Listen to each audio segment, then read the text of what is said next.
सारथी। UP निकाय चुनाव के लिए पहले चरण के लिए मतदान शुरू। 37 जिलों में हो रही वोटिंग।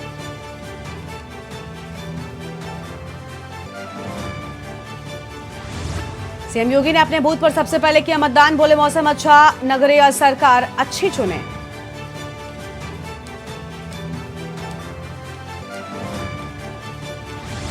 प्रयागराज में बारिश के बीच हो रहा मतदान। कड़ी सुरक्षा के बीच मतदान की प्रक्रिया हो रही पूरी। मतदाताओं में दिख रहा उत्साह। मौसम खराब होने के बावजूद नहीं डिग रहा मतदाता का हौसला। शामली में उमड़ी मतदाताओं की भीड़।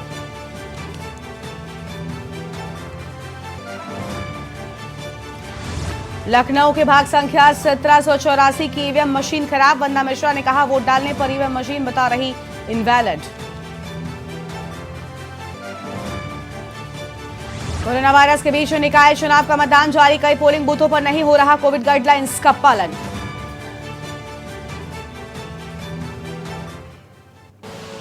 आप देख रहे हैं के न्यूज, खबरों का सारथी।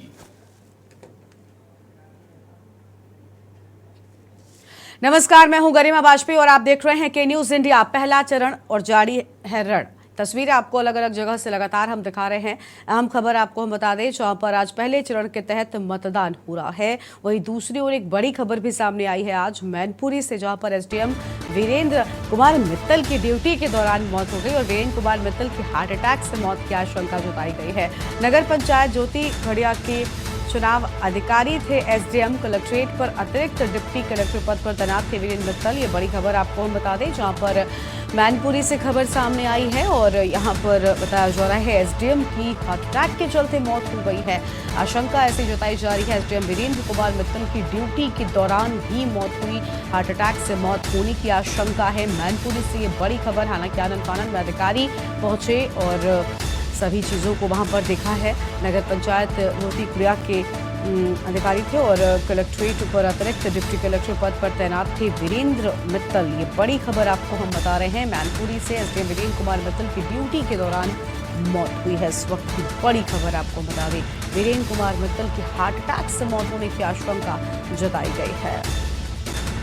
और नगर पंचायत ज्योति खड़िया के चुनाव अधिकारी थे एसडीएम, जिम्मेदारी संभाल रहे थे, लेकिन इस दौरान ही यहाँ पर उनकी बताया जा रहा अचानक मौत हो गई और कहा जा रहा है कि हार्ट अटैक के चलते उनकी जान गई है। ऐसी आशंका जताई जा रही है। मैनपुरी से ये बड़ी खबर। एसडीएम वीरेंद्र कुमार मित्तल की ड्यूटी के दौरान मौत हुई और हार्ट अटैक से मौत की आशंका है। वीरेंद्र कुमार मित्तल की हार्ट अटैक से मौत की आशंका।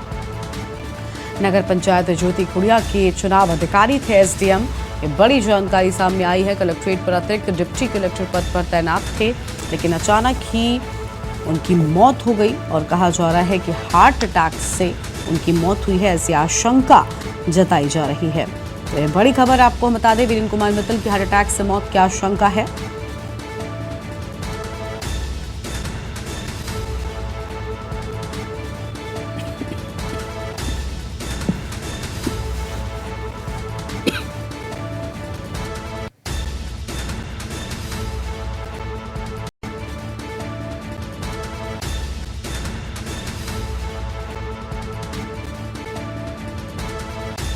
बड़ी खबर आपको हम बता दें मैनपुरी से, जहां पर एसडीएम वीरेंद्र कुमार मित्तल की ड्यूटी के दौरान मौत हो गई है।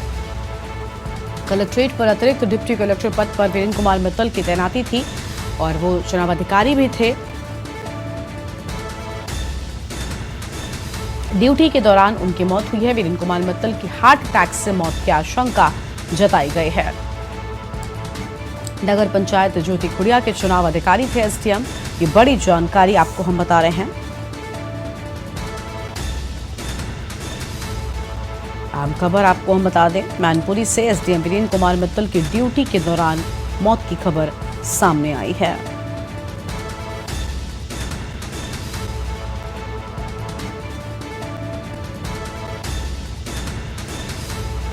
नगर पंचायत ज्योति खड़िया के चुनाव अधिकारी थे।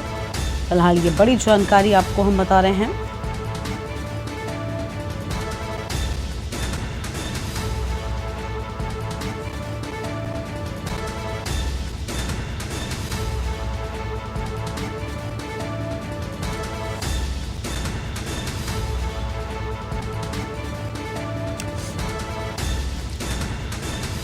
तो कलेक्ट्रेट पर अतिरिक्त डिप्टी कलेक्टर पद पर वीरेंद्र कुमार मित्तल की तैनाती थी। फिलहाल ये बड़ी जानकारी सामने आ रही है, जहां पर मैनपुरी से खबर एसडीएम वीरेंद्र कुमार मित्तल की ड्यूटी के दौरान मौत हुई है।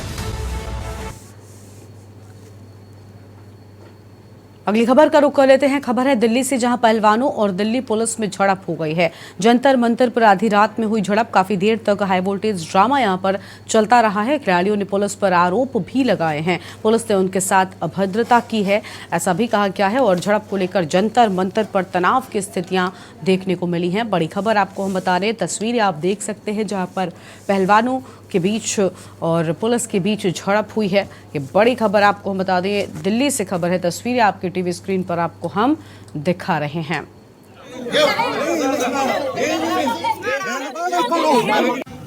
भाई सारे भाइयों ने राम राम। भाई हम तीनों बिल्कुल ठीक हैं, एक दो बड़का चोट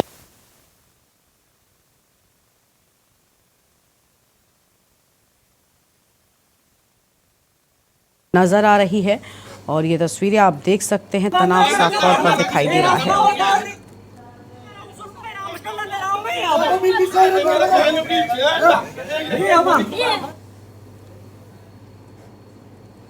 तो फिलहाल ये तस्वीरें आपको हम दिखा रहे हैं, जहां पर आप देख सकते हैं किस तरह की स्थितियां नजर आ रही हैं। फिलहाल इन सब को देखते हुए तनाव जो है वो बना हुआ है। I am very concerned about the safety of these wrestlers. I am very concerned, क्योंकि अगर दिल्ली पुलिस गुंडागर्दी पे उतरेगी तो क्या होगा मुझे समझ नहीं आ रहा है। क्यों बृजभूषण को अभी तक अरेस्ट नहीं करा गया है? किस तरीके का वो गुंडा है? वो एसी में बैठा है, लड़कियां सड़कों पे बैठी हैं। दिल्ली महिला आयोग की अध्यक्ष को जंतर मंतर में सिर्फ एक काउंसलर के साथ 2 महिलाओं को अंदर नहीं जाने दिया जा रहा है। दिल्ली पुलिस बिल्कुल गुंडागर्दी पे आ रही है। भाई सारे भाइयों ने राम राम। भाई हम तीनों बिल्कुल ठीक हैं, एक दो बड़का चोट लगी है, वो भी ठीक है। पूरी दिल्ली में पुलिस प्रशासन पूरा चारों तरफ से दिल्ली घेर ली है। भाई तो आप सब से रिक्वेस्ट करूँगा मैं, जो भी पुलिस के साथ, प्रशासन के साथ, किसी के साथ हमने बदतमीजी नहीं करनी है, क्योंकि ये लोग चाहे कि हमारा धरना के ऊपर खराब हो। आप लोग किसी के साथ जोर जबरदस्ती नहीं करनी है, क्योंकि दिल्ली में आते ही ये डिटेन कर रहे हैं। आप जहाँ पे भी आपको रोके उधर ही बैठ जाओ आप लोग। तो आपसे सबसे रिक्वेस्ट है कि किसी के साथ जबरदस्ती ना करें, ना बैरिकेड कूदने की कोशिश करें। सुबह 6 बजे के बाद आप यहाँ आओगे। भाई सारे भाइयों ने राम राम। दिल्ली से बड़ी खबर, पहलवानों और दिल्ली पुलिस के बीच में झड़प हुई है। तस्वीरें आप देख सकते हैं और जंतर मंतर पर आधी रात में झड़प हुई है। और ऐसी खबर पर अधिक जानकारी के साथ हमारे संवाददाता प्रवेश शर्मा जुड़ चुके। प्रवेश, बताया जा रहा है काफी देर तक यहाँ पर हाई वोल्टेज ड्रामा होता रहा। कुछ तस्वीरें भी पहलवानों की ऐसी सामने आई, फिर चाहे वो साक्षी मलिक की तस्वीर क्यों ना हो, जिसमें हमने देखा वो रोती बिलखती नजर आ रही थी। कहा यह भी जा रहा है कि पहलवानों पर पुलिस ने लाठी चार्ज तक कर दिया। पूरा मामला क्या है?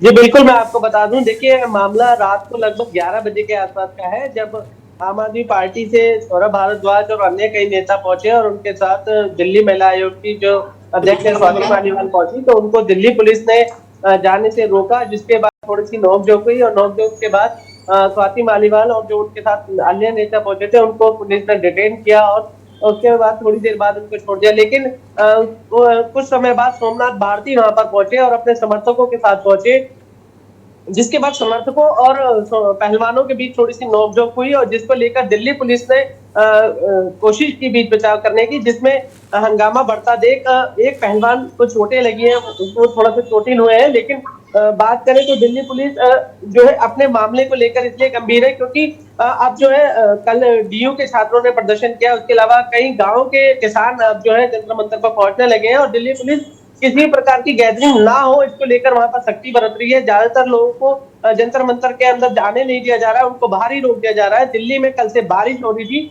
और जब बारिश हो रही थी तो वहां पर सोने के लिए बिस्तर का अरेंजमेंट कराने के लिए खुद बजरंग पुनिया ने जब मंगाए तो दिल्ली पुलिस ने उनको भी अंदर नहीं जाने दिया, जिसके बाद ये हंगामा बढ़ता चला गया और एक पहलवान चोटिल हो गए। जी बिल्कुल, साफ तौर पर हम देख पा रहे हैं कि यहाँ पर मामला जो है वो बढ़ता जा रहा है। लेकिन बताया ये भी जा रहा है प्रवेश की महिला आयोग के अध्यक्ष स्वाति मालीवाल भी लगातार पहुंची हुई है, बृजभूषण की गिरफ्तारी की मांग कर रही हैं। आखिर उन्होंने क्या कुछ कहा है पूरे मामले पर? जी बिल्कुल, मैं बता दूं, स्वाति मालीवाल जो दिल्ली महिला आयोग के अध्यक्ष है, उन्होंने साफ साफ ये आरोप लगाया है कि दिल्ली पुलिस गुंडागर्दी कर रही है और दिल्ली पुलिस जो कुछ कर रही है जानबूझ के कर रही है। वो एक लोकतांत्रिक देश में रहते हैं, किसी के पास भी मिलने जा सकते हैं, वो जंतर मंतर पर भी जाने के लिए स्वतंत्र है, लेकिन दिल्ली पुलिस उन्हें जाने से रोक रही है। और वहीं ब्रजभूषण की बात करें, जिसके ऊपर आरोप लगे हैं, उनको दिल्ली पुलिस अरेस्ट नहीं कर रही है, जबकि FIR तक दर्ज हो चुकी है। ये मामले को लेकर स्वाति मालीवाल का बयान सामने आया है। लेकिन मैं आपको बता दूं, बजरंग पुनिया ने देश के गृह मंत्री अमित शाह को एक पत्र लिखकर अपनी सारी बातों को जो है उन्होंने लिखकर ये आश्वासन मांगा है कि इस धरने को समाप्त करने के लिए आपका सहयोग चाहिए, और ये दिल्ली पुलिस को थोड़ा सा जो है, जो व्यवहार को लेकर है, उसको थोड़ा सा रोकने की कोशिश करे।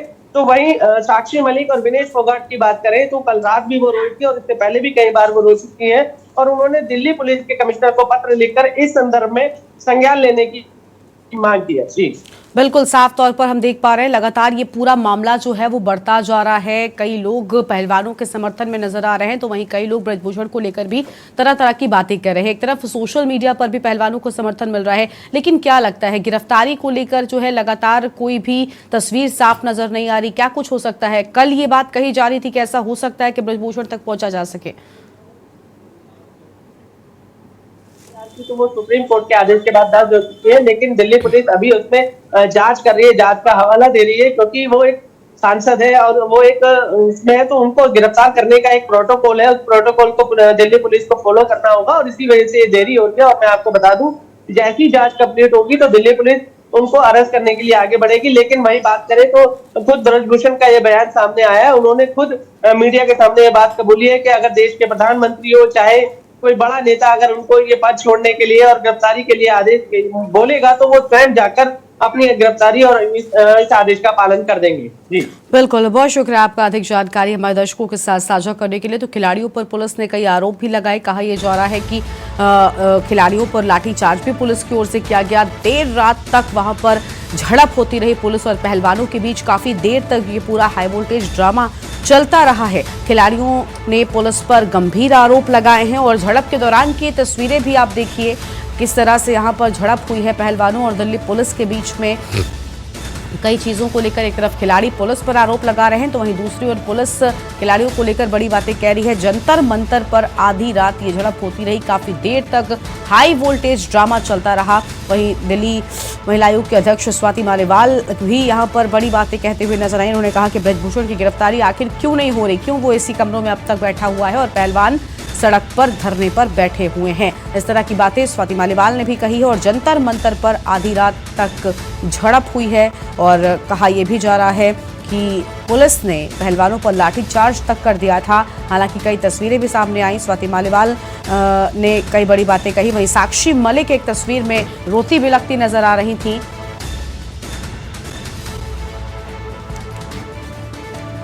और ये बड़ी खबर आपको हम दिल्ली से बता रहे हैं, जहां पर जंतर मंतर पर आधी रात में पहलवानों और दिल्ली पुलिस के बीच तगड़ी झड़प की खबर सामने आई है।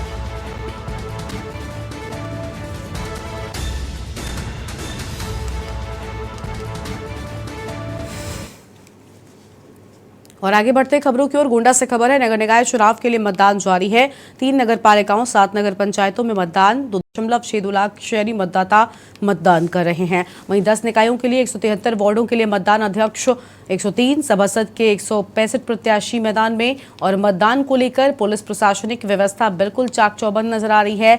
संवेदनशील गोंडा में 105 संवेदनशील बूथ हैं और 151 बूथ अति संवेदनशील हैं, जबकि 323 बूथों में 257 पर पुलिस की विशेष नजर बनी हुई है। यानी गोंडा में पूरी तरह से शांतिपूर्ण मतदान हो सके, इसको लेकर पुलिस सुपर एक्शन मोड में दिखाई दे रही है। कोई भी हीला हवाली लापरवाही नहीं बरती जा रही है। प्रशासन साफ तौर पर मुस्तैद दिखाई दे रहा है। अति संवेदनशील और संवेदनशील बूथों पर नजर पूरी तरह से पुलिस ने बनाई हुई है। और मतदान प्रतिशत लगातार आगे बढ़े, इसको लेकर भी लगातार नज़र जो है वो बनी हुई है सभी की। शाम 6 बजे तक वोट डाले जाएंगे, ये जानकारी है। और ये तस्वीरें आप देखिए जहां पर लगातार वोट डालने के लिए लोग पहुंच रहे हैं, चाहे बुजुर्ग मतदाता हों, दिव्यांग मतदाता हों या फिर जो फर्स्ट टाइम वोटर्स हैं वो भी क्यों ना हो। सभी में उत्साह भी साफ तौर पर नजर आ रहा है। वहीं दूसरी ओर प्रशासन पूरी मुस्तैदी के साथ इस चुनाव को संपन्न कराने में लगा हुआ है। और 31 लाख से अधिक मतदाता आज वोट डालेंगे। फिलहाल ये बड़ी जानकारी आपको हम बता रहे हैं। प्रथम चरण का निकाय चुनाव का मतदान लगातार जारी है। प्रथम चरण के निकाय चुनाव का मतदान जारी है और काफी उत्साहित आज मतदाता नजर आ रहे हैं। गोंडा से तस्वीरें हैं। मतदान करने के लिए लोग जागरूक दिखे हैं। मतदाता काफी जागरूक दिखे हैं। मतदाताओं में उत्साह है।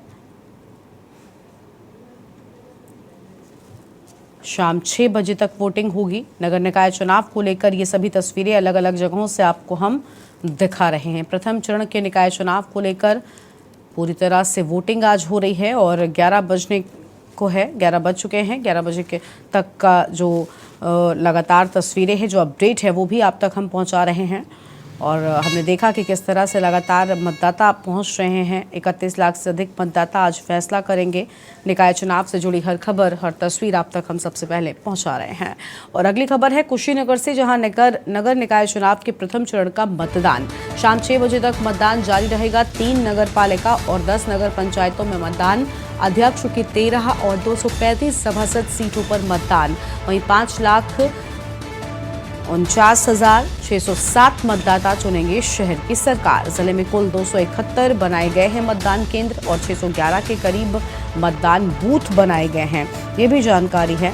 मतदान बूथों पर लगातार लोग पहुंच रहे हैं और 5 आदर्श मॉडल मतदान केंद्र भी बनाए गए हैं। यहाँ पर भी लोग पहुंच रहे हैं वोटिंग करने के लिए, लगातार वोट डाल रहे हैं।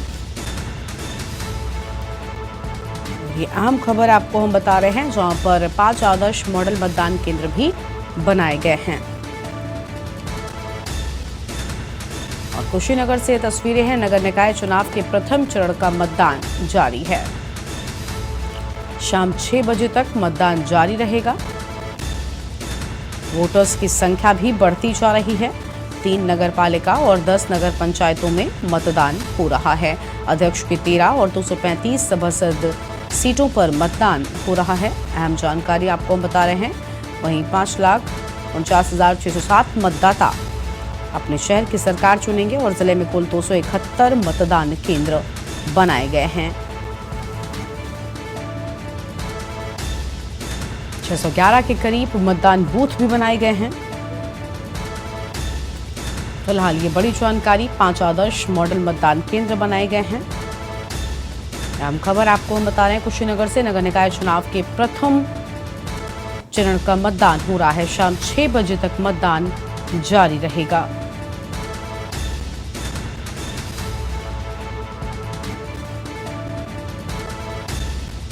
अध्यक्ष की 13 और 235 सभासद सीटों पर मतदान।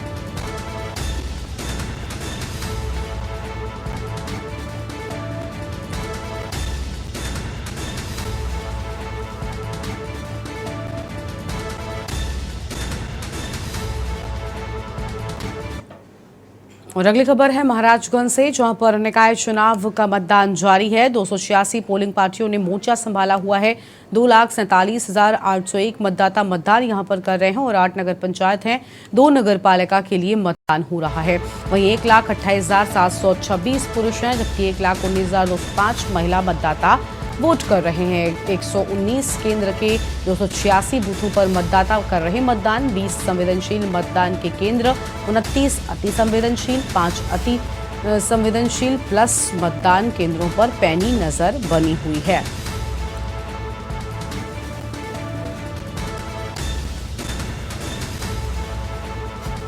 तो ये बड़ी खबर आपको हम बता रहे हैं। 119 केंद्रों के 286 बूथों पर मतदाता मतदान कर रहे हैं और 20 संवेदनशील मतदान के केंद्र हैं, 29 अति संवेदनशील हैं। यह अहम खबर आपको हम बता दें। 5 अति संवेदनशील प्लस मतदान केंद्रों पर पैनी नजर बनी हुई है। और निकाय चुनाव का मतदान जारी है। तो निकाय चुनाव के मतदान को लेकर सभी तैयारियां हो चुकी हैं और आप देखिए यहाँ पर पूरी तरह से प्रशासन ने मोर्चा संभाला हुआ है। 2,47,801 मतदाता यहाँ पर मतदान कर रहे हैं और 8 नगर पंचायत, 2 नगर पालिका के लिए मतदान जारी है। तो फिलहाल यह अहम जानकारी आपको हम बता रहे हैं, जहां पर लगातार मतदान जारी है। 119 केंद्र के 286 बूथों पर मतदाता मतदान कर रहे हैं। और 20 संवेदनशील मतदान के केंद्र, 29 अति संवेदनशील मतदान के केंद्र हैं। प्रथम चरण का निकाय चुनाव मतदान जारी है। पुलिस मुस्तैद नजर आ रही है। मतदान करने के लिए 7 बजे से ही सुबह लाइन में लोग खड़े हुए अपनी बारी का इंतजार करते नजर आए हैं। मतदान केंद्रों पर सुरक्षा की चाक चौबंद व्यवस्था है और 31 लाख से अधिक मतदाता फैसला करेंगे। फिलहाल ये अहम खबर सामने आ रही है। शाम 6 बजे तक वोट डाले जाएंगे। तो शाम 6 बजे तक वोटिंग होने वाली है। प्रथम चरण का निकाय चुनाव आज शुरू हो चुका है।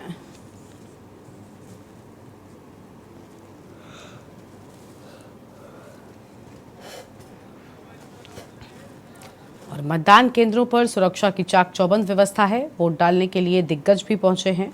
वहीं दूसरी ओर आम जनता में भी वोटिंग को लेकर काफी उत्साह आज साफ तौर पर नजर आया है। और प्रथम चरण का निकाय चुनाव मतदान जारी है।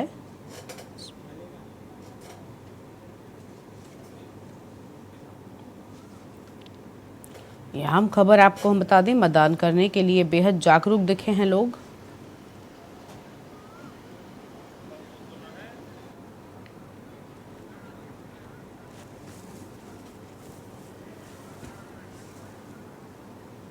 और यह अहम जानकारी, शाम 6 बजे तक वोटिंग होगी। प्रथम चरण का निकाय चुनाव का मतदान जारी है। आप देखिए यहाँ पर लगातार कतारों में खड़े होकर लोग अपनी बारी का इंतजार कर रहे हैं। अपने शहरों की सरकार को चुनने के लिए बेहद उत्साहित दिखाई दे रहे हैं। मतदान करने के लिए जागरूक दिख रहे हैं। और महाराजगंज से ब्रजेश हमारे साथ जुड़ चुके हैं। ब्रजेश, महाराजगंज में फिलहाल 11:30 बजे तक कितने लोग पहुंच रहे हैं? किस तरह की तस्वीरें नजर आ रही हैं? बूथों पर कितनी भीड़ दिखाई दे रही है? जी, आपको बता दें कि महाराजगंज में सुबह 11 बजे तक करीब 10.74% मतदान पड़े थे। हालांकि महाराजगंज जिले की बात करें तो महाराजगंज जिले में 8 नगर पंचायत और 2 नगर पालिका पे मतदान हो रहे हैं। और कुल जो है, अगर जिले में मतदाताओं की बात करें तो महाराजगंज जिले में 2,75,000 के करीब मतदाता हैं, जो करीब 8 नगर पंचायतों में 8 प्रत्याशियों के भाग का फैसला करेंगे। जी बिल्कुल, हमारे साथ में शामली से दीपक भी जुड़ चुके हैं। दीपक, शामली में फिलहाल क्या स्थितियां नजर आ रही हैं? क्या वक्त के साथ ही यहाँ पर मतदाताओं की संख्या भी बढ़ रही है बूथों पर? जी देखिए, आपको बताते हैं इस समय लगभग 11:30 का समय है। और इस समय भी अगर आप मेरे पीछे देख सकते हैं कि भीड़ का जो सिलसिला है वो कम होने का नाम नहीं ले रहा है। लगातार मतदाताओं की जो है भीड़ बढ़ती जा रही है और लंबी कतारें हैं, जिसको लेकर यहाँ पर अनेक व्यवस्थाएं की गई है। बात की जाए तो यहाँ पर जो विकलांग लोग हैं उनके लिए भी व्हीलचेयर की व्यवस्था की गई है, जिसमें लगातार एक उत्साह देखने को मिल रहा है। लगातार शामली में मतदाताओं के अंदर एक उत्साह देखने को मिला है। लगातार भीड़ बढ़ती जा रही है। जी बिल्कुल, हम देख पा रहे हैं कि भीड़ जो है वो बढ़ती ही जा रही है। लोग यहाँ पर साफ तौर पर दिखाई दे रहे हैं। और हमारे साथ ब्रजेश भी बने हुए हैं। ब्रजेश, फिलहाल इस बार जो लोग वोट करने के लिए पहुंच रहे हैं उनके मुख्य मुद्दे क्या हैं? किस तरह की उम्मीदें उन्होंने अपने प्रत्याशियों से लगाई हुई हैं? जी, आपको बता दें कि महाराजगंज जिले का जो मुख्य मुद्दा रहता है वो है विकास। जनता चाहती है, क्योंकि इस बार नगर पंचायत और नगर पालिका की सरकार चुनने जा रही है, तो नगर पालिका और नगर पंचायत के लोग यही चाहते हैं कि नगर में साफ सफाई, बिजली व्यवस्था, स्वच्छ पानी, तमाम इस तरीके की चीजें हैं, जिसको लेके नगर पालिका और नगर पंचायत के लोग मतदान कर रहे हैं। लेकिन इस तरीके का पहली बार हो रहा है कि यहाँ काफी लोगों में उत्साह है। उत्साह को लेकर ही सुबह से ही जो बूथ बनाए गए हैं वहाँ लोगों की काफी भीड़ लगी हुई है। जी, साफ तौर पर हम देख पा रहे हैं लोगों की भारी भीड़ अभी से नजर आ रही है। और दीपक भी शामली से हैं। दीपक, आप अगर मतदान केंद्र पर ही मौजूद हैं तो अगर कोई मतदाता है उनसे बात हो सकती है तो जरूर करिए और जानिए कि आखिर उनके मुद्दे क्या है। वैसे शामली में इस बार मुख्य मुद्दा जनता का क्या रहा है? क्या कुछ जनता के मन में है? देखिए, आपको बता दें जनपद शामली का अगर मुख्य मुद्दे की बात की जाए तो शामली आपको पता है पहले भी चर्चित रहा है। विधानसभा चुनाव हो चाहे वो लोकसभा चुनाव हो, शामली में अहम मुद्दा जो होता है वो सुरक्षा व्यवस्था को लेकर होता है। उसे शामली के अंदर ही कैराना आता है जो हमेशा जो है चर्चित रहता है, जिसमें सुरक्षा व्यवस्था को लेकर अहम मुद्दा माना जाता है। परंतु इसी अहम मुद्दे के साथ में विकास का मुद्दा भी एक अहम माना जा रहा है, जिसको लेकर यहाँ पर जो है वोटर जो है मतदान कर रहे हैं। बहरहाल इस समय सुरक्षा व्यवस्था और विकास को लेकर ही अहम मुद्दा यहाँ पर माना जा रहा है। जी बिल्कुल, यानी साफ तौर पर यहाँ पर विकास जो है वो सबसे बड़ा मुद्दा है और हम देख पा रहे हैं कि वोट करने के लिए लगातार पहुंच रहे हैं। और महाराजगंज से हमारे साथ में लगातार हमारे संवाददाता बने हुए हैं, शामली से भी बने हुए हैं। ब्रजेश के पास चलते हैं। ब्रजेश, क्या महाराजगंज में बुजुर्गों के लिए मतदान केंद्रों पर कोई खास व्यवस्था की गई है? क्योंकि हम देख रहे हैं अलग अलग जगहों पर बुजुर्ग पहुंचते हैं, क्या कोई खास व्यवस्था है? क्या पिंक बूथ भी बनाए गए हैं इस तरह? क्या कुछ जानकारी है सबको लेकर? जी, आपको बता दें कि महाराजगंज जिले में करीब 8 जो नगर पंचायत और 2 नगर पालिका की चुनाव हो रहा है, उसमें आज सभी जगह लगभग सभी जगह पिंक पॉइंट बनाए गए हैं। जो लोग आए उनके लिए सेल्फी पॉइंट की भी व्यवस्था की गई है, पानी की भी व्यवस्था की गई है। तो पूरा मिला के जो जिला प्रशासन है वो जिला प्रशासन पूरी तरीके से लोगों को उत्साहित करने के लिए पूरी व्यवस्थाएं प्रशासन की तरफ से की गई है।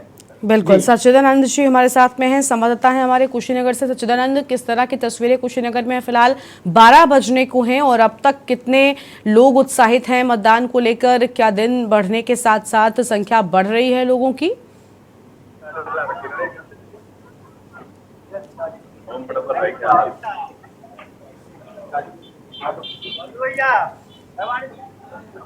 सच्चिदानंद, क्या अब तक हमारी आवाज पहुंच रही है? चाची तो आवाज हमारी नहीं पहुंच पा रही है। फिलहाल तस्वीरें आपको हम अलग अलग जगहों से दिखा रहे हैं।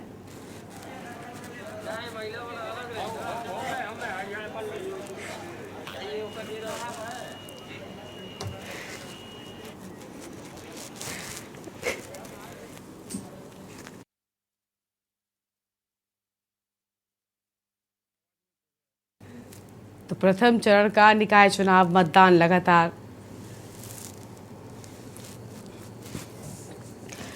और सच्चिदानंद पांडे हमारे साथ कुशीनगर से लगातार बने हुए। सच्चिदानंद, क्या अब तक हमारी आवाज पहुंच रही है?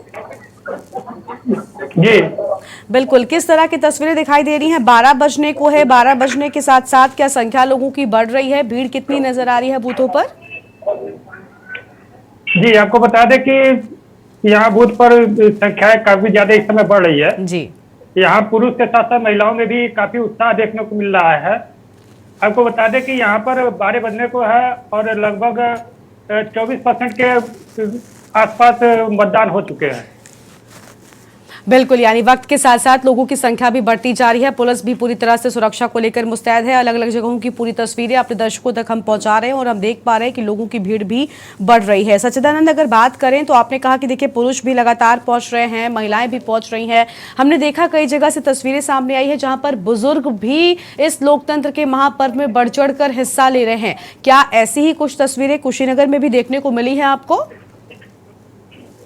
जी, यहाँ पर पुरुष और महिलाओं के साथ साथ बुजुर्ग भी काफी बढ़ चढ़ के हिस्सा ले रहे हैं। लोगों में काफी मतदान को लेकर के काफी उत्साह देखने को मिल रहा है। जैसा कि आप साफ तौर पर देख सकते हैं कि किस तरह से भीड़ उमड़ी हुई है और यहाँ पे एक एक करके अपनी बारी आने का इंतजार लोग कर रहे हैं। बिल्कुल, यानी अपनी बारी का इंतजार हो रहा है और कतारों में लोग खड़े हैं। शामली से दीपक हमारे साथ बने हुए। दीपक के पास एक बार फिर से चलते हैं। दीपक, शामली में क्या पिंक बूथों को बनाया गया है? क्या कुछ खास व्यवस्थाएं की गई हैं? और जो संवेदनशील या अति संवेदनशील बूथ है उन पर किस तरह से निगरानी की जा रही है? सबको लेकर क्या जानकारी है?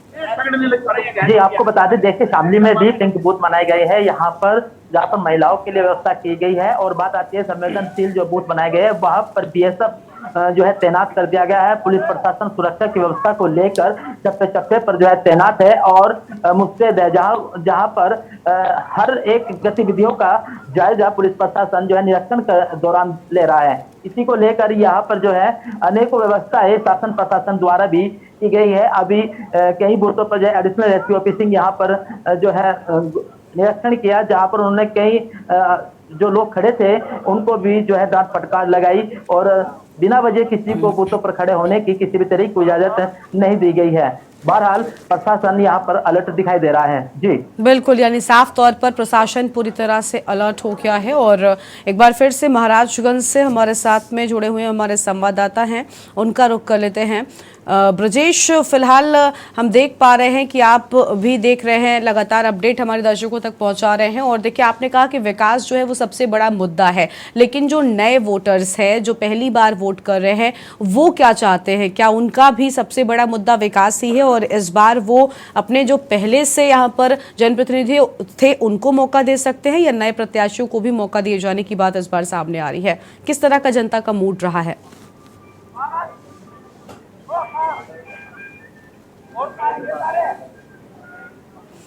ब्रजेश, सबसे पहले आप अनम्यूट करें, उसके बाद अपनी बात पूरी करें।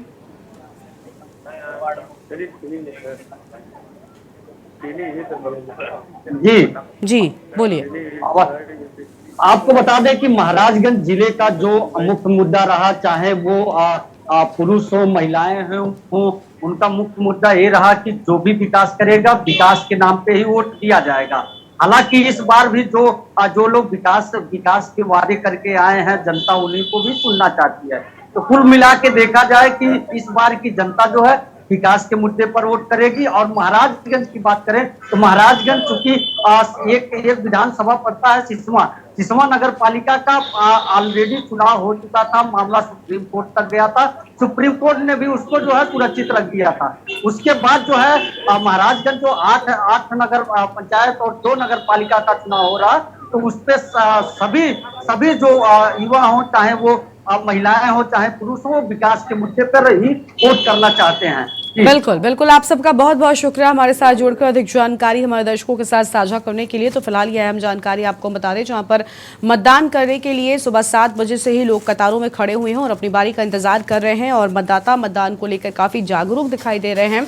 वहीं प्रशासन भी पूरी मुस्तैदी के साथ सभी चीजों पर नजर बनाए हुए है। चाक चौबंद सुरक्षा व्यवस्था नजर आ रही है। आज आम मतदाताओं के साथ साथ ही दिग्गज मतदाताओं ने भी लोकतंत्र के इस महापर्व में मतदान कर अपनी भागीदारी सुनिश्चित की है। प्रथम चरण का निकाय चुनाव मतदान जारी है।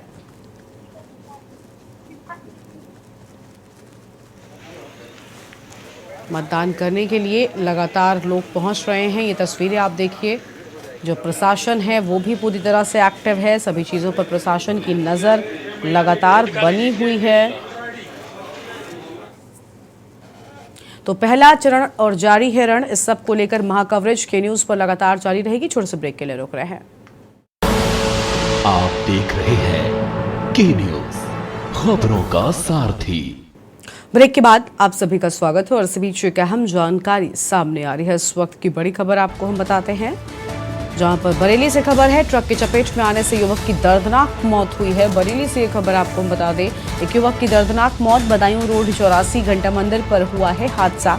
बरेली में एक युवक की ट्रक की चपेट में आने से मौत। रोड क्रॉस करते वक्त युवक को ट्रक ने कुचला है। दर्दनाक मौत की खबर सामने आई है। शव को रगड़ते हुए 200 मीटर तक चला गया ट्रक, और बेहद भीषण यह हादसा जिसमें एक युवक की जान चली गई। बेहद भीषण हादसा, और ट्रक की चपेट में आने से युवक की मौत हुई है। रोड क्रॉस करते वक्त ट्रक ने इस युवक को कुचल दिया और 200 मीटर तक युवक को रगड़ते हुए चली गई।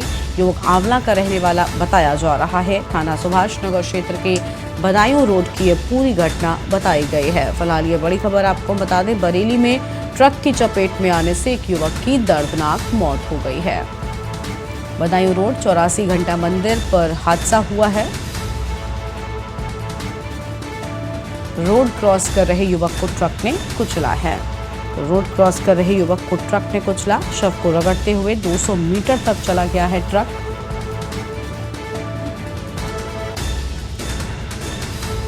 और ये भीषण हादसा हुआ है बरेली में। बड़ी खबर आपको हम बता दें, बरेली में बेहद भीषण हादसा, जहां पर एक युवक की जान गई। युवक आंवला का रहने वाला था और रोड क्रॉस करते वक्त यह हादसा हुआ है।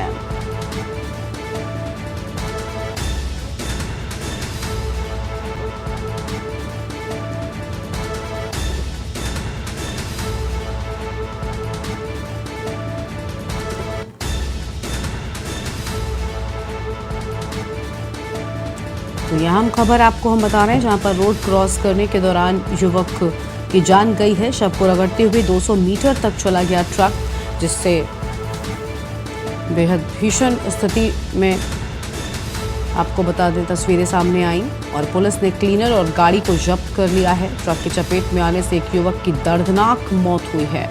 युवक आंवला का रहने वाला था।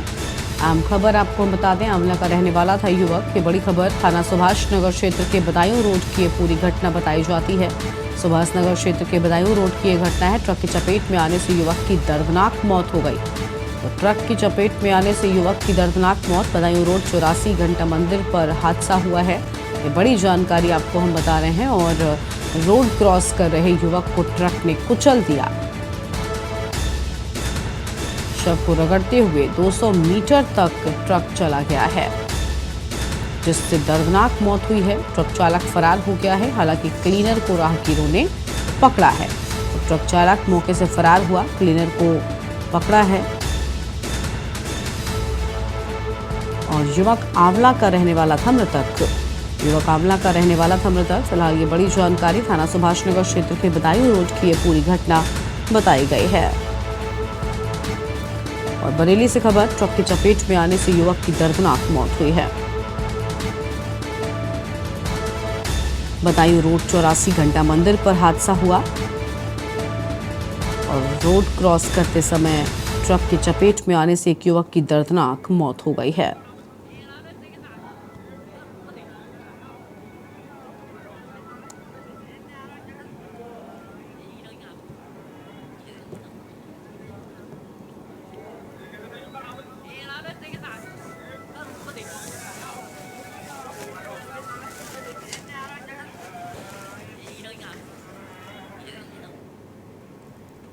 और इसी बीच छत्तीसगढ़ के बहलौद से बड़ी खबर सामने आई है। छत्तीसगढ़ से खबर आपको बता दें, जहां पर छत्तीसगढ़ में भी सड़क हादसा हुआ है। और छत्तीसगढ़ में भी एक सड़क हादसे में 11 लोगों की जान चली गई है। छत्तीसगढ़ के बहलौद में 11 लोगों की सड़क हादसे में जान गई और सभी एक ही परिवार के थे। ये बेहद भीषण सड़क हादसा जिसमें एक ही परिवार की 11 लोगों की जान चली गई और इन 11 लोगों में बच्ची और 5 महिलाएं भी शामिल हैं। इस वक्त की बड़ी खबर आपको हम बता रहे हैं। इस बेहद भीषण हादसे में 11 लोगों की मौत हुई है और सभी लोग एक ही परिवार के बताए जाते हैं। एक ही परिवार के थे सभी मृतक। विकास हमारे साथ, हमारे संवाददाता जुड़ चुके हैं। विकास, बेहद भीषण यह हादसा बताया जा रहा है। एक ही परिवार के 11 लोग काल के गाल में समा गए। जी, निश्चित रूप से बहुत ही बड़ा जो सड़क हादसा हुआ है जिसमें 11 लोगों की मौत हो गई। भीषण हादसा था। एक ही परिवार के जो लोग हैं वो शादी समारोह में शामिल होने जा रहे थे। इसी वक्त जो है बालोद से जो जगतरा के पास है वहां पर कांकेर के लिए आ रहे थे मरकाटोला। उस समय ये सड़क हादसा हुआ। डायरेक्ट जो है जो बोलेरो कार है बोलेरो वो डायरेक्ट ट्रक से जाके भिड़ंत हो गई, जिसमें मौके पर ही 5 महिलाएं और 4 पुरुष की मौत हो गई और एक जो बच्ची है वो तो गंभीर रूप से घायल हो गई थी, जिसका उपचार है धमतरी के जिला अस्पताल में कराया जा रहा था, जिसको हालत को देखते हुए उसे रायपुर रेफर कर दिया गया। लेकिन आज ही सुबह जब उसको रेफर किया तो आज रास्ते में ही उसने दम तोड़ दिया। ये जो हादसा हुआ ये बहुत ही दर्दनाक रहा, जिस पर मुख्यमंत्री भूपेश बघेल ने ट्वीट कर दुख जताया है। जी बिल्कुल, लेकिन विकास बताया जा रहा है कि जैसा आपने भी बताया कि शादी समारोह में ये परिवार शामिल होने के लिए जा रहा था, ऐसे में इस दुखद हादसे ने शादी की खुशियों को मातम में तब्दील किया। निश्चित रूप से देख सकते हैं जिस तरीके से शादी का माहौल चल रहा है, लोगों में खुशियों का शरीक होने के लिए परिवार जा रहा था, लेकिन अचानक से इतना बड़ा सड़क हादसा हो गया जिससे जो गांव है पूरा गांव में मातम छा गया है। अगर वही बात करें तो ग्रामीणों में भी कई आक्रोश भी देखने को मिल रहा है जिस तरीके से जो सड़क हादसा हुआ है। बिल्कुल, साफ तौर पर क्या बाकी के जो लोग थे, क्या इस दुखद हादसे के बारे में परिवार को सूचित किया जा सका है? क्या परिवार को जानकारी हुई इस हादसे के बारे में? जी देखिए, जो हादसा हुआ है बीते रात की घटना है। रात होने के कारण जो ट्रैफिक जो होती है वो ट्रैफिक जो पेट्रोलिंग पार्टी है उन्होंने जो फंसे हुए शव को बाहर निकाला। उसके बाद आनन फानन में अपनी गाड़ी में और 108 की मदद से वहां के पुरूर जो थाना क्षेत्र है वहाँ एक स्वास्थ्य केंद्र में वहां ले गया था। उनके बाद वहां से उन्होंने आगे रिफर किया गया और वहां पे पोस्टमार्टम लगातार जारी है। पोस्टमार्टम होने के बाद जितने भी जो शव है उनको उनके गृहग्राम में पहुंचाया जाएगा और वहीं उनका अंतिम संस्कार भी किया जाएगा। जी बिल्कुल, बहुत शुक्रिया आपका विकास, अधिक जानकारी हमारे दर्शकों के साथ साझा करने के लिए। तो बेहद दुखद और बेहद भीषण यह हादसा जिसमें एक ही परिवार के 11 लोग काल के गाल में समा गए और एक ही परिवार के 11 लोगों की जान चली गई है।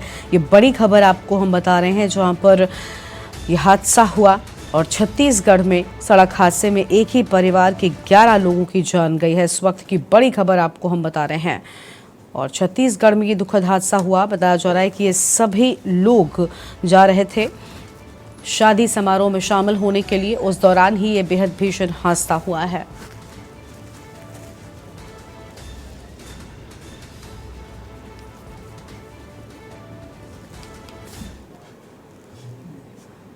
और अगली बड़ी खबर दिल्ली से ही आपको हम बताते हैं जहां पर संकट में पहलवान और सवाल कि आखिर कहां है निजाम। जी हां, बड़ी खबर आपको हम बता रहे हैं दिल्ली में जहां पर पुलिस और पहलवानों के बीच कल देर रात झड़प हुई थी। पहलवानों के धरने में जोरदार हंगामा देखने को मिला था। पहलवानों ने मारपीट का भी आरोप लगाया था। तो इस वक्त की यह बड़ी खबर आपको हम बता दें जहां पर पहलवानों ने मारपीट का आरोप लगाया था और एक पहलवान के चोटिल होने की भी खबर इसमें सामने आई। दिल्ली महिला आयोग के प्रमुख भी पहुंची, स्वाति मालीवाल भी यहां पर पहुंची और उन्होंने साफ तौर पर पहलवानों का समर्थन किया और कहा कि आखिर अब तक ब्रजभूषण की गिरफ्तारी क्यों नहीं हुई, जबकि पुलिस लगातार कह रही है कि पूरे मामले की हम जांच कर रहे हैं। कई नेताओं को दिल्ली पुलिस ने हिरासत में लिया है। हालांकि पहलवान लगातार अपनी बात पर अड़े हुए हैं। धरना प्रदर्शन लगातार जारी है और कहा यह जा रहा है, पहलवान लगातार कह रहे हैं कि हम अपने मेडल्स भी वापस कर देंगे। पुलिस की पहलवानों के साथ तीखी नोकझोंक हुई है। इस वक्त की बड़ी खबर आपको हम बता रहे हैं, तीखी नोकझोंक पहलवानों के साथ हुई है। विनेश फोगाट ने पदक लौटाने की धमकी तक दे डाली है। जंतर मंतर से विनेश फोगाट का ये बड़ा बयान। जंतर मंतर पर जो पहलवान है वो लगातार डटे हुए हैं अपनी मांगों को लेकर और अपनी बातों को लेकर। वो लगातार गिरफ्तारी की मांग कर रहे हैं, मेडल लौटाने के साथ ही जान दे देंगे। साफ तौर पर विनेश फोगाट ने ये कहा है कि हम मेडल लौटाने के साथ साथ अपनी जान दे देंगे। और पहलवानों के धरने पर आधी रात को जोरदार हंगामा देखने को मिला है। आधी रात को जोरदार हंगामा देखने को मिला। बड़ी खबर आपको हम बता रहे हैं दिल्ली से, जहां पर धरने पर पहलवान और आखिर कहां है निजाम, ये बड़ा सवाल लगातार उठ रहा है। दिल्ली महिला आयोग के प्रमुख भी यहां पर पहुंची।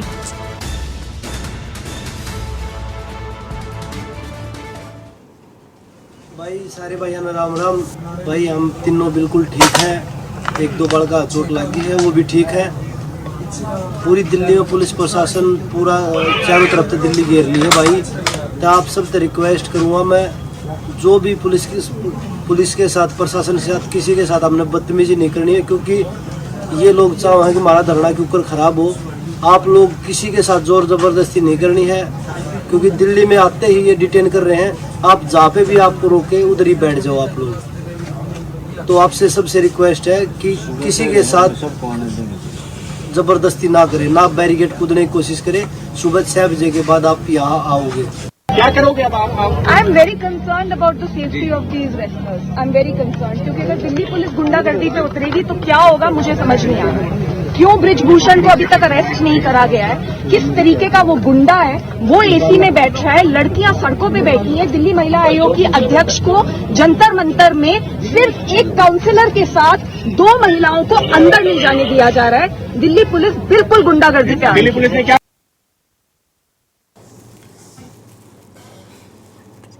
तो ये तस्वीरें आप देख रहे हैं जहां पर दिल्ली महिला आयोग के अध्यक्ष स्वाति मालीवाल तो पहुंची ही, साथ ही आपके यहां पर मंत्री भी पहुंचे थे और जोरदार झड़प यहां पर देखने को हुई थी। सोमनाथ भारती द्वारा बेल्ट लेकर पहुंचने पर हंगामा हो गया था। पुलिस और पहलवानों के बीच झड़प हुई। कहा यह जा रहा है कि यहां पर पुलिस ने पहलवानों पर लाठी चार्ज तक कर दिया।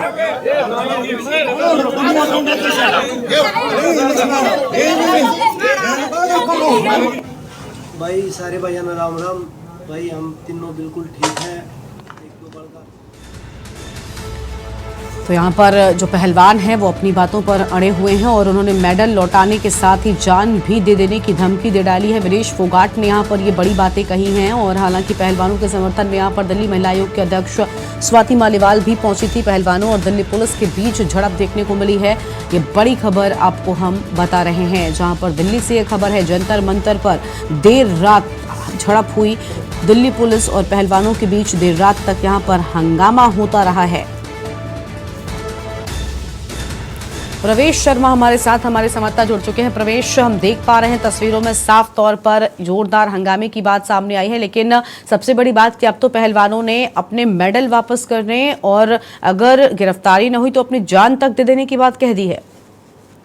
जी बिल्कुल, देखिए पिछले मैं बात करूं 12 से 13 दिन हो चुके हैं। पहलवान काफी निराश है और वो बार बार एक ही मांग कर रहे हैं कि ब्रजभूषण को गिरफ्तार किया जाए। सुप्रीम कोर्ट से उनको आज थी तो FIR दर्ज हो गई, लेकिन अभी तक गिरफ्तारी नहीं हुई, जिसको लेकर वो बार बार मांग कर रहे हैं कि गिरफ्तारी हो जाए। लेकिन जब वो बार बार निराश हुए, दिल्ली पुलिस से उनको बार बार वहां से हटाने के लिए प्रायोजित कार्यक्रम किए जा रहे हैं, तो वो अब हताश और निराश दिख रहे हैं। और बार बार आपने देखा होगा विनेश फोगाट और साक्षी मलिक कई बार रो के इस बात को बोल चुके हैं।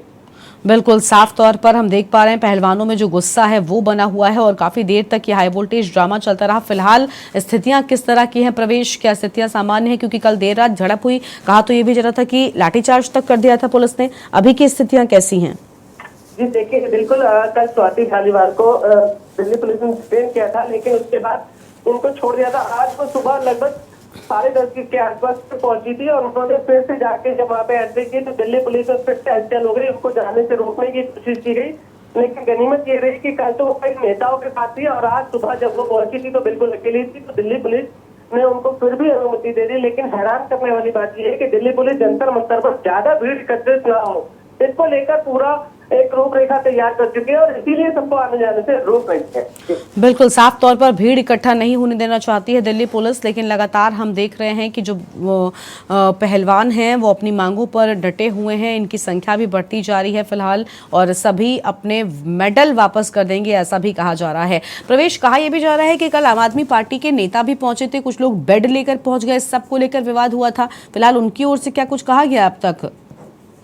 बिल्कुल मैं आपको बता दूं, कल दिल्ली में जोरदार बारिश हो रही थी, वहां पर बैठने की दिक्कत हो रही थी, तो जिसकी वजह से खुद बजरंग पुनिया ने अपने अपने साथी से कह के वहां पर एक बेड मंगाने की व्यवस्था की थी, वो गद्दा मंगाने की व्यवस्था की थी, लेकिन दिल्ली पुलिस ने उनको आने नहीं दिया। तो उसके बाद जब आम आदमी पार्टी के आतिशी पहुंची थी उनके सौरभ भारद्वाज से, तो जिनको जाने से दिल्ली पुलिस ने रोक दिया था, तो उस वजह से ही ये सारा बवाल हुआ था। जी बिल्कुल, बहुत शुक्रिया प्रवेश आपका अधिक जानकारी हमारे दर्शकों के साथ साझा करने के लिए। तो कई नेताओं को दिल्ली पुलिस ने हिरासत में लिया है और आपको बता दें कि सोमनाथ भारती द्वारा बेड लेकर पहुंचने पर जोरदार यहां पर हंगामा हो गया था। अहम खबर आपको हम बता दें, जहां पर पुलिस की पहलवानों के साथ तीखी झड़प हुई थी, लेकिन आपको बता दें कि कहा यह भी जा रहा है कि पुलिस ने पहलवानों पर लाठीचार्ज कर दिया। हालांकि जिसके बाद पहलवान बेहद गुस्से में, कल तस्वीरें सामने आई जिसमें पहलवान साक्षी मलिक रोती बिलखती नजर आ रही थी, उन्हें शांत कराते हुए उनके साथी नजर आ रहे थे। लेकिन अब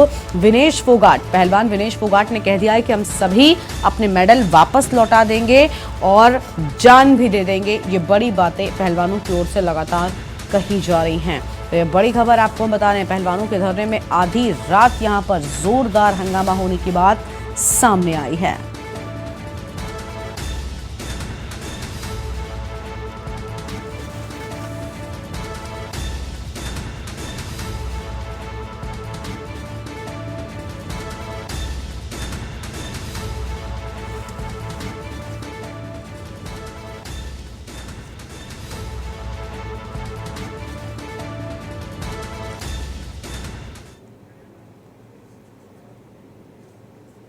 और अगली खबर ऋषिकेश से सामने आ रही है। इस वक्त की बड़ी खबर आपको हम बताते हैं, जहां पर ऋषिकेश एम्स में Y20 कंसल्टेशन सम्मेलन की शुरुआत हुई है।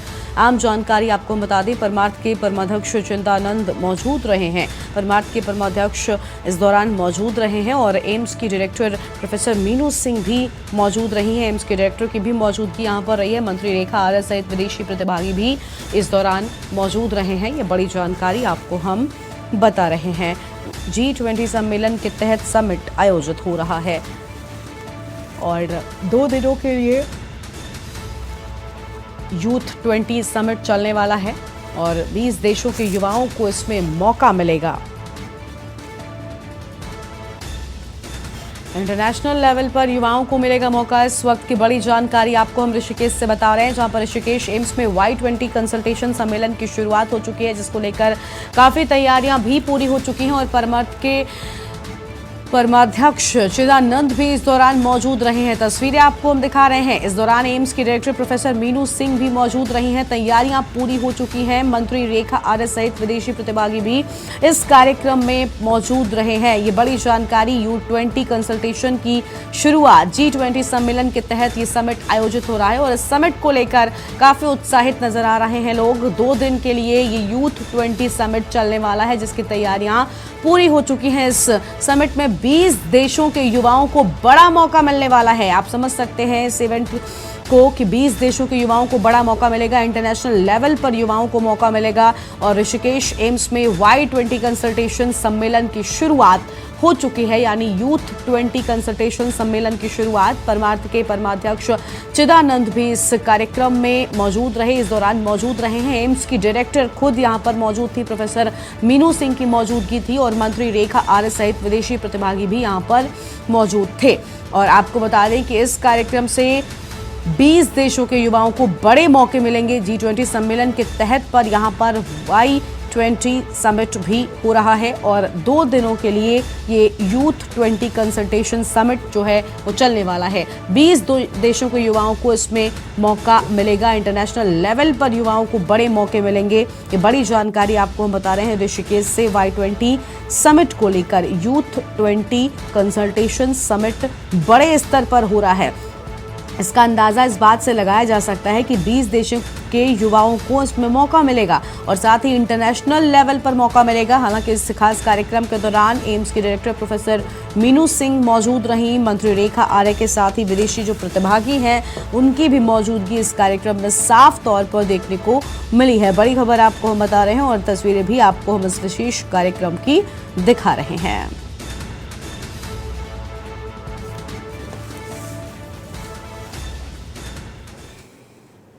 और लाइव न्यूज में फिलहाल इतना ही। आप देखते रहिए के न्यूज इंडिया। नमस्कार।